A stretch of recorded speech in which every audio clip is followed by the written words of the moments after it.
کل ایک اتفاق ہوا، خوشگوار اتفاق۔ میں ایک تقریب میں بیٹھا ہوا تھا تو کسی نے پیچھے سے کندھے پہ ہاتھ رکھ کر دوسرا ہاتھ مصافحے کے لیے بڑھایا، تو میں نہیں جانتا تھا کہ کون صاحب ہیں، تو میں اٹھنے لگا تو انہوں نے جیسے کندھا دبا کے کہا کہ نہیں اٹھو مت، اور لیکن پھر بھی میں اٹھ گیا، اور جو دیکھا تو وہ ڈاکٹر امجد ثاقب صاحب تھے،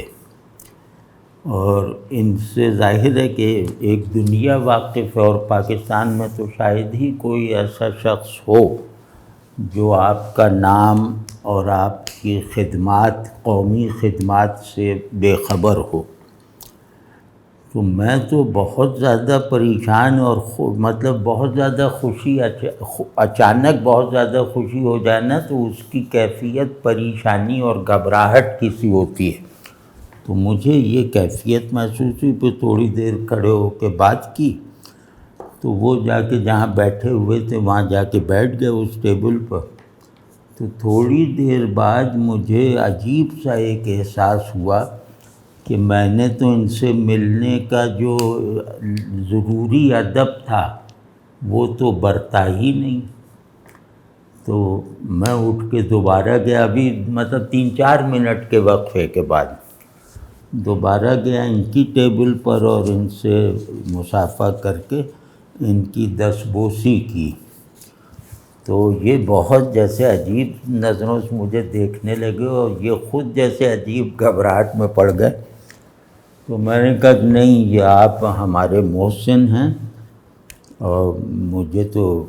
یہی کرنا چاہیے تھا، لیکن افسوس اس وقت میں یہ کرنا بھول گیا۔ تو خیر وہ کہنے لگے کہ ملنا ہے اور آپس کچھ باتیں کرنی ہیں۔ تو میں نے کہا جناب آپ کہاں زحمت کریں گے، میں حاضر ہو جاؤں گا، اور دوسرے یہ کہ آپ سے ملنے کے لیے چلنا یہ سعادت ہے، نہ کہ آپ سے ملاقات کے لیے اپنی جگہ بیٹھے رہنا، وہ گستاخی ہے۔ تو خیر بہت ہنسمکھ آدمی، بہت سمجھدار آدمی۔ تو مجھے کل کی ملاقات سے جیسے کچھ چیزیں ایسی سمجھ میں آئیں کہ ان کا اظہار آج کرنا ہے، وہ مطلب ان کا اظہار لگتا ہے کہ ضروری ہے۔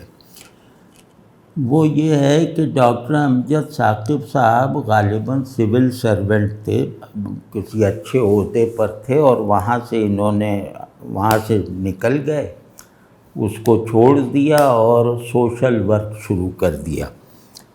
تو ان کی کئی جہتوں میں خدمات ہیں، لیکن ان کی جو امتیازی بات ہے وہ شاید سوشل ورک کرنے والے ہمارے لوگوں میں نہیں ہے۔ وہ یہ ہے کہ یہ سوشل انجینئرنگ بھی کر رہے ہیں، مطلب یہ جیسے ایک سوشل تھیوری کو جو ہمارے یہاں کی ہے مواخات، اس کو جیسے عمل میں لا کر غریبی کے خاتمے کی، یا غریب اور امیر کے درمیان جو ظالمانہ فرق مراتب ہے اسے ختم کرنے کی انتھک مگر کامیاب کاوشیں کر رہے ہیں۔ تو جیسے ان کے ادارے کا نام، جس کے یہ بانی ہیں، اخوت فاؤنڈیشن، تو اسی سے جیسے ظاہر ہو رہا ہے کہ یہ جو کام بھی کریں گے وہ معاشرے کی طبقاتی جو کشاکش ہے اس کو ختم یا کم کرنے کے لیے کریں گے، اور دوسرے یہ کہ وہ ہماری قوم کو مواخات کے اصول پر ایک مادہ وحدت فراہم کرنے نکلے ہیں کہ ہر پاکستانی بھائی بھائی بن کے رہے۔ تو یہ پہلی مرتبہ جدید تاریخ میں، یا یوں کہہ لیں کہ پاکستان کی تاریخ میں یہ پہلی مرتبہ ہوا ہے کہ ایک شخص سوشل سائنٹسٹ اور سوشل ورکر بن کر وہ ہماری اجتماعیت کو ایک نیا عنوان، ایک نئی روح اور اس کے طبقاتی تقسیم کے پورے آرڈر کو بدلنے والی قوت فراہم کرنے کے لیے نکلا ہے۔ اور یہ جو چیریٹی بھی کر رہے ہیں اور بہت سارے کام کر رہے ہیں، اس کے پیچھے جو ہے وہ اس کو محض سوشل ورک کہنا ناکافی لگتا ہے۔ یہ جیسے ایک سوشل تھیوری کو عمل میں لا کر اسے لوگوں کی نفسیات میں ایک بنیادی قدر بنانے کی کوشش ہے، انقلابی کوشش ہے۔ تو اللہ اس میں انہیں کامیاب بھی کرے، لیکن ان سے مجھے شروع سے بہت محبت ہے، کیونکہ مشہور آدمی ہیں، لیکن ملاقات یہ تھی جو اب ہوئی تھی کل، تو وہ ایک تو یہ کہ ہمیں یہ سیکھنا چاہیے ان جیسے حضرات سے۔ ان جیسے حضرات کیا مطلب، انہی سے، اب ہمارے یہاں یہی ہیں، ان سے یہ سیکھنا چاہیے کہ معاشرت کا اصول، سوسائٹی کی اقدار اور آدمی کی نفسیات میں اس کی روحانیت کو ابھرنے کا موقع ملنا، یہ بہت بڑی قومی ضرورتیں ہیں۔ اس کی وجہ سے ہمارا جو تصور انسان ہم نے قبول کیا ہے وہ عمل میں آنے کا راستہ ڈھونڈ لیتا ہے۔ مطلب یہ اگر ہو یہ والی بات، تو مجھے یہ پاکستان کی تاریخ میں پہلے آدمی نظر آئے ہیں جنہوں نے ایک بڑے آئیڈیا کو، وہ جو ہے وہ ایک بڑے آئیڈیا، ایک بڑی دینی ضرورت اور مطالبے کو جو سماج کی تشکیل کے بارے میں تھا، اسے پورا کرنے کا بیڑا اٹھایا۔ اور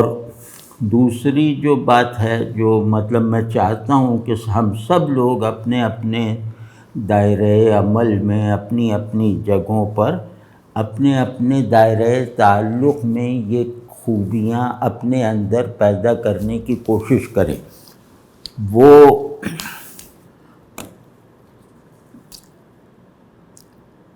غریب کی مدد کرنا، یہ کام بہت سے لوگ، بہت سے ادارے کرتے ہیں، اور غالباً بہت سے حضرات اپنی انفرادی حیثیت میں یہ کام الحمدللہ کرتے ہیں، غریبوں کی مدد کرتے ہیں اپنے بس بھر۔ لیکن یہ غریب کی عزت نفس کو بحال رکھتے ہوئے یا اس کی کچلی ہوئی عزت نفس کو بیدار کر کے پھر اس کی مدد کرنا، اور مدد کا یہ انداز رکھنا کہ جیسے یہ ایک کاروباری معاملہ ہے، تو یہ بہت بڑی بات ہے۔ اور یہ رسول اللہ صلی اللہ علیہ وسلم کی سنت ہے جو خلفائے راشدین نے بھی نبھائی، یعنی کہ جب پاور میں تھے تو اس وقت بھی یہ کہ کام کرو کام کرو کام کرو، یا اسے مانگنے سے بچانا، اسے دست سوال لوگوں کے آگے دراز کرنے سے روکنا، اور پھر دست سوال جب اس کی جیب میں واپس چلا جائے تو اس کے لیے خوشحالی کی ایک اوپننگ فراہم کرنا، اسے کام کرنے کے لیے جو چیزیں دستیاب ہیں وہ فراہم کر دینا تاکہ وہ مانگنے سے بچ جائے۔ اور یہ سارا عمل ایسا ہو کہ وہ اپنے اوپر احسان سمجھے اسے، مطلب لینے والے ہاتھ کشکول کو آپ بھر دیں تو وہ ممنونیت دینے والے کے لیے نہیں پیدا ہوتی جتنی آپ کو کوئی ذمہ داری دے کر آپ کی مدد کرنے سے آپ کے اندر ایک احسان مندی پیدا ہوگی۔ تو یہ ان کا بہت بڑا کام ہے، اور اس کام کے میکینکس اور اس کام کے پیچھے کار فرما جو سوشل تھیوری ہے، اس کو ہمارے یہاں پڑھایا جانا چاہیے۔ یونیورسٹیز کو انہیں بلانا چاہیے کہ آپ ہمیں یہ نئے جو سوشل میکینکس ہیں یہ سمجھائیں اور ان کو چلانے اور ان کو بڑھانے کے وسائل ہمیں بتائیں۔ تو اللہ کرے کہ ایسا ہو، کیونکہ یہ صرف دینے والا ہاتھ نہیں بنے، یہ ایک دماغ بھی ہیں۔ تو ان کا دماغ تھیوری بناتا ہے، ان کا ہاتھ اس تھیوری پر عمل کرواتا ہے، اس تھیوری کا روڈ میپ بناتا ہے،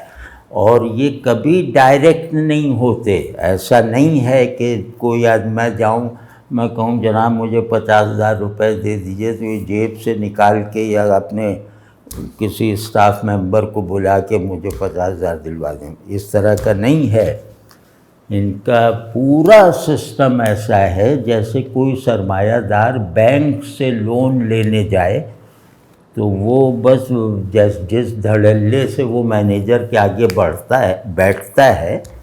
بس اسی دھڑلے سے غریب آ کے ان سے قرضے لیتے ہیں، اور پھر یہ اعتماد اپنے تصور مواخات پر یہ اعتماد کہ قرضہ لے کر واپس کرنے والوں کی شرح 80-90% ہے، اور جو نہیں کر پاتے وہ واقعتاً واپس کرنے کے لائق نہیں ہیں، اور 1-2% ہوں گے جو وہ دھوکہ دیتے ہوں گے۔ تو یہ کیا ہے؟ یہ کس بات کا کرشمہ ہے کہ یہ برابری کی سطح پر لا کر اس کی مدد کرتے ہیں، اور اسے لینے والے کی نفسیات سے نکال دیتے ہیں۔ اس کے لیے یہ جیسے ایک بینک سے قرضہ لینا اور اس قرضے کو واپس کرنا اس تصور میں رکھتے ہیں۔ ایک تو یہ کیونکہ مال کی محبت اور مال کی ضرورت وہ ایسی ہوتی ہے کہ مطلب اس میں لینے اور دینے والے کی مساوات کا قائم ہو جانا تقریباً ناممکن ہے۔ دینے والا اگر جو اس پہ واجب ہے زکوٰۃ وہ بھی دے رہا ہوگا تو ذرا سا اونچائی پہ کھڑا ہو کے دیتا ہے، حالانکہ وہ تو اس کو دینا واجب ہو، جو لے رہا ہے وہ اس پہ احسان کر رہا ہے کہ اس کا ایک فریضہ ادا کروا رہا ہے۔ لیکن مطلب یہ ایک نفسیات ہے، مال اور طاقت، یہ دونوں جو ہیں یہ جو ظالمانہ فرق مراتب اور حیوانی فرق مراتب ہے اس کی سب سے بڑی وجہیں ہیں۔ تو ان کے ساتھ یہ جو کام اللہ کرے کہ یہ کام ان کے تصورات سے بھی بڑھ کے کامیاب ہو جائے۔ ان کا یہ جیسے تجدیدی کام ہے کہ جس مال کی بنیاد پر بڑا اور چھوٹا بنتا ہے آدمی، کہ آپ مالدار ہیں تو بڑے آدمی ہیں اور آپ غریب ہیں تو چھوٹے آدمی ہیں۔ یہ ہماری سوسائٹی اس بات پہ جیسے ایمان لا چکی ہے، بڑے آدمی کا مطلب ہی یہ ہے امیر آدمی، اور چھوٹے آدمی کا مطلب ہی ہے مفلس لوگ۔ تو یہ اس سے لڑ رہے ہیں، اور مجھے زیادہ نہیں معلوم، مجھے ان کے بارے میں جتنی معلومات ہیں ان کا اکثر حصہ وہ جو ہمارے ہارون الرشید صاحب ہیں ان کی زبانی معلوم ہے، وہ ان کے بہت قریبی دوست ہیں، تو ان سے جو معلوم ہوا وہ ان کے بارے میں میرے علم کا بیشتر حصہ وہ ہے۔ اور دوسرے یہ آپ سمجھیں نا کہ کوئی عمارت بڑائی نہیں ہے، غربت قابل تحقیر نہیں ہے، یہ ان کا مشن معلوم ہوتا ہے۔ ایک تو یہ بات ہو گئی کہ انہوں نے مال اور میرے نفس کے تعلق کے جو ایک بالکل شیطانی اسالیب بن گئے تھے، غیر انسانی مظاہر بن گئے تھے، ان کو توڑنا شروع کر دیا ہے۔ اور دوسرے ایک تو یہ کہ یہ خارج کی دنیا میں سماج سماج کے سماجی در و بست میں یہ کام ہے، سوسائٹل انجینئرنگ ہے یہ۔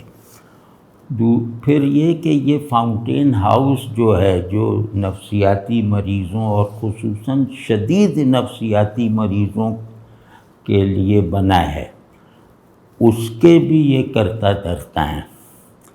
تو بڑا اچھا لگتا ہے کہ ان کا کام جیسے مائکرو کازمک بھی ہے اور مائکرو کازمک بھی ہے۔ یہ دنیا انسان کے حالات کو بھی بدل رہے ہیں اور انسان کے احوال کو بھی نارمل کرنے کی کوشش کر رہے ہیں، احوال بھی بدل رہے ہیں۔ اور وہاں فاؤنٹین ہاؤس میں جتنی تکریم ملتی ہے مریضوں کو، وہ کوئی بھی جا کر دیکھ سکتا ہے۔ تو ظاہر ہے وہ ان کی ہدایات کی روشنی میں ہوگی نا وہ۔ تو دونوں صورتوں میں کوئی آدمی اندر سے پریشان ہے، اس کو ٹھیک کرنا، اور کوئی آدمی باہر کے حالات سے تنگ آیا ہوا ہے، اس کو ٹھیک کرنا،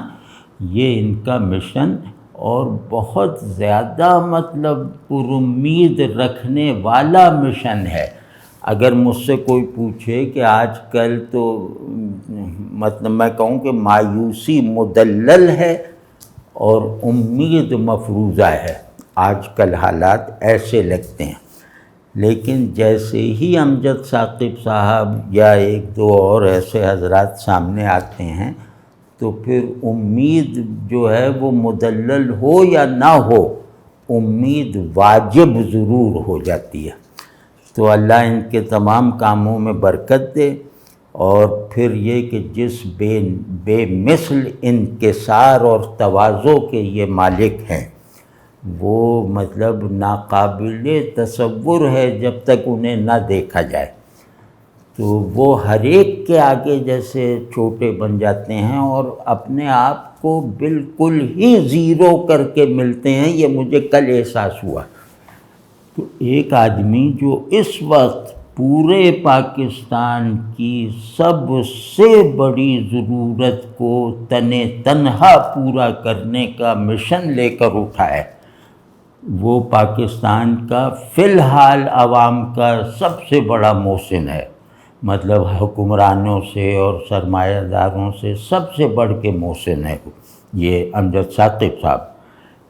اور انہیں ظاہر ہے معلوم تو ہوگا نا کہ کیا کیا ہم نے کارنامے کیے ہیں، لیکن بالکل ایسا لگتا ہے کہ یہ اپنے کارناموں اور اپنی خوبیوں سے مکمل ڈیٹیچمنٹ کی حالت میں رہتے ہیں، اور غالباً یہ پسند بھی نہیں کرتے غالباً کہ ان کے منہ پہ تعریف کی جائے یا ان کی ویسی تعظیم کی جائے جیسی تعظیم کرنا ہمارے لیے ضروری ہے۔ تو یہ مجھے بڑا خوشگوار احساس ہوا کہ سیلف لیسنس کا کامیاب اور قابل تصدیق جو قابل تقلید نمونہ، وہ بھی ان کی ذات میں نظر آتا ہے۔ تو یہ میرا جی چاہا کہ ان کے بارے میں اور یہ کوئی ان کی کوئی وہ نہیں ہے کوئی کیمپین وغیرہ، ہاں یہ سب نہیں، بس وہ اچھے لگے اور اتنے زیادہ اچھے لگے کہ دل میں تقاضا ہوا کہ ان کے بارے میں مطلب اپنا اظہار محبت ریکارڈ کروا دیں۔